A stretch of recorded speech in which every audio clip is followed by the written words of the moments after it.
What is going on today, guys? And today in this video we are going to be talking about Elden Ring, Shadow of the Erdtree, and these are things you should know before the DLC releases. Now there's a lot of speculation going around on what level you should be in order to start playing the new DLC releasing.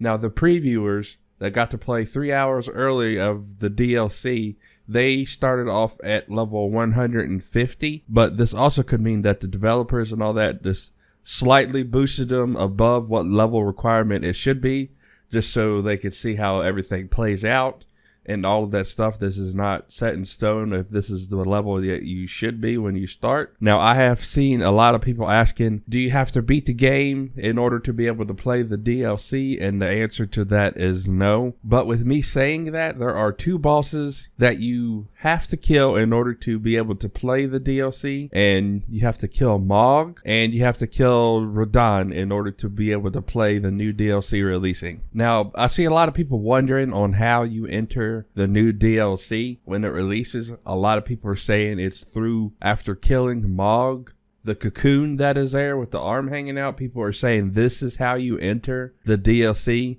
And from everything that I'm seeing, this is highly likely that that is possible. So, but keep in mind that this may not also be true, but everything is pointing into the direction that this is likely where you enter the DLC from. Another thing that I have seen people been saying and asking is how long is the DLC story and all that in order to be able to complete it. From what I have seen and from what the developers and everything have said, it really just depends on how good you are at the game and how fast you want to get through it. If you want to explore everything and if you want to do everything and find everything, it's just random. It's just play at your own pace in order to find out how long it takes, basically. Now, for the size of the map, the main director of the game said it's about the size of Limgrave, but the previewers have said that it could be the half of the size of the base game. Now, I'm not sure which one you want to believe, but I'm pretty sure you already know who to believe, but I guess we're just actually going to have to wait and see when the DLC officially releases. Now, I know a lot of you have played some DLCs. When you go into the DLC,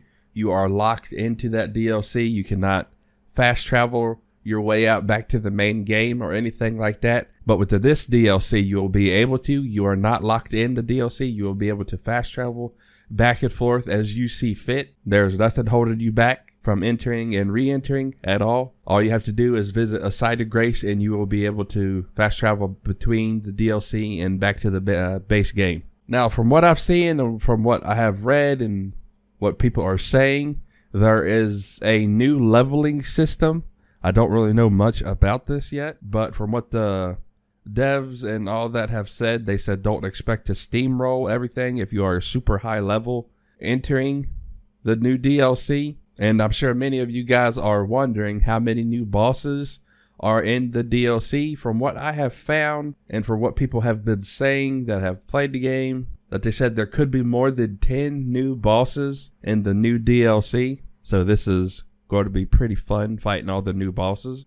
Now, from everything that I could gather, there are 8 new weapon types. If you guys don't know what weapon types are, that would be like a great sword, a katana, a crossbow, a short sword, things like that.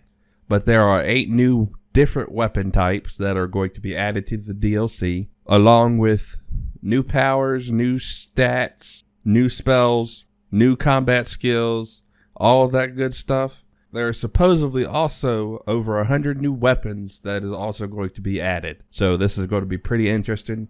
Going to be able to use all the new weapons and everything like that. I'm sure some of you guys are wondering how many new enemies there are going to be in the DLC. Now, this is said by some previewers that have played the game already. They said that there are more than 12 new enemy types. There could be more, but supposedly there's 12. But I'm sure that's just what they have seen in their 3 hours of playtime that they had gotten to play early. And now, this is also said by previewers that there are many new different types of NPCs that you will meet along your journey. Now, this is going to be interesting in order to see what these NPCs will actually be able to do for you. And also, if you guys don't know, they are also adding a new character when the DLC releases. So this should be actually interesting to see what this new character class starts out with and is able to do. But that's pretty much it for this video. If you guys have any questions or anything like that, please make sure to leave a comment And if you guys found this video helpful in any way, please make sure to hit that like button. And without further ado, I will talk to you guys later.